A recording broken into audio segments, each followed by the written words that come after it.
Is This the Day podcasts go mainstream? Kim Kardashian has discovered podcasts, and she wants to know what to listen to. In a tweet, she says, "Still listening to the Serial podcast, but so what? I'm 4 years late. I just heard about it. Any other good podcasts to listen to?"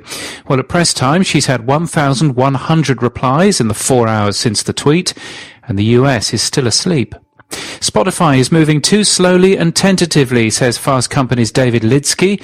It points out that the $1 million Amy Schumer 3 Girls 1 Keith podcast isn't exclusive.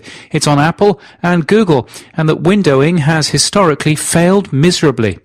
David Oxenford, a broadcast lawyer, writes about getting releases from interview subjects. Getting a release may help lessen legal risk, he notes. Podcast Insight compare embedded players for your podcast's website. There's an event for you in September the 4th in Melbourne in Australia. Experts advise how to disseminate high-quality podcast content. It's at an event called Podcasting Cities, a user's guide, and is part of the Festival of Urbanism.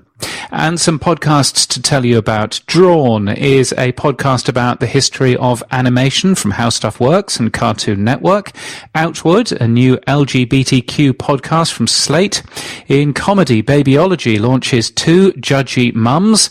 Fired Up is an inspirational and funny podcast with high-profile people from a variety of walks of life who've been fired or faced a downturn and managed to turn things around, from Cascade Media. And Ben Franklin's World is a podcast about early American history from host Liz Covert, who became a personal supporter of podnews at the end of last week. Be like Liz.